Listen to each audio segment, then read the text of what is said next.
നിങ്ങൾ എന്നാ ലോഡ് എടുക്കാൻ വേണ്ടി പോകുന്നത്? ഇനിയിപ്പോൾ അടുത്ത മറ്റന്നാൾ പോകും. മറ്റന്നാൾ ഇപ്പോൾ ഇത് കഴിഞ്ഞിട്ട് ചൊവ്വാഴ്ച കയറി പോകും. ഇത് കഴിഞ്ഞ് ചൊവ്വാഴ്ച കയറി പോകും. അതിന് മുമ്പ് തന്നെ നിങ്ങൾ അവിടെ ആളെ പറഞ്ഞ് സെറ്റാക്കി വെച്ചു? ലോഡ് എടുത്തോണ്ടിരിക്കുന്ന ആള്, സ്ഥിരം ആളുണ്ട്. പോയിട്ട് വണ്ടിയെ കയറ്റി സാധനം കയറ്റി കൂടെ വന്നേച്ചത്. അപ്പൊ ശരിക്കും കൊണ്ടുവന്നതാണ് ബുദ്ധിമുട്ടില്ലേ? കൊണ്ടുവരുന്നത് റൂട്ടിലെ പ്രശ്നങ്ങളാണ്. ഓക്കെ, വഴിച്ചെലവും കാര്യങ്ങളും. ഓക്കെ. നിങ്ങളുടെ ഇനി ഫാമിലോട്ട് ഇനി എന്നാ വരുന്നത്? ഇപ്പം ക്രിസ്മസ് കഴിയുമ്പോൾ കാണോ? ക്രിസ്മസ് കഴിയുമ്പോഴത്തേക്ക് ഫാമിലോട്ട് വരുന്നുണ്ടല്ലേ? നമ്മുടെ ആനാട് ഫാമിലോട്ട് അല്ലേ? ഓക്കെ. അപ്പൊ അവിടെ ആണെങ്കിൽ നമ്മൾ തൂക്കി കൊടുക്കുക അല്ലേ?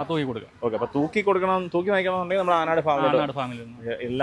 നമുക്ക് നോക്കി വില പേശി വാങ്ങിക്കണമെന്നുണ്ടെങ്കിൽ നമ്മുടെ ഈ ഒരു മാമഞ്ചന്തയിൽ മാമഞ്ചന്ത നോക്കി വില പേശി അവർക്ക് ഇഷ്ടപ്പെട്ട നോക്കി മേടിക്കാം, എടുത്തോണ്ട് പോവാം. അപ്പൊ നമുക്ക് ഇത്രയും കുട്ടികളാണ്. ഇതിപ്പം നാളെ കൊണ്ട് തീരാനുള്ള സാധനമേ ഉള്ളൂ. നാളെ കൊണ്ട് തീരാം. പൊതുവെ ഇപ്പം ഈ ഒരു സമയം എങ്ങനെ ഉണ്ട് ചേട്ടാ? കച്ചവടം എങ്ങനെ ഉണ്ട്? കൂടുതലാണ്. ചൂട് കൂടുതലായതുകൊണ്ട് വലിയ കുട്ടികൾക്കാണ് കൂടുതൽ ഓഫർ ആൾക്കാർ നിൽക്കുന്നത് അല്ലേ? ഓ ശരി. അതുമല്ല ഇനിയിപ്പോ ക്രിസ്മസ് കഴിയുമ്പോഴത്തേക്ക് ഒരു ഇത് നല്ലപോലെ ഇനിയും കൂടും.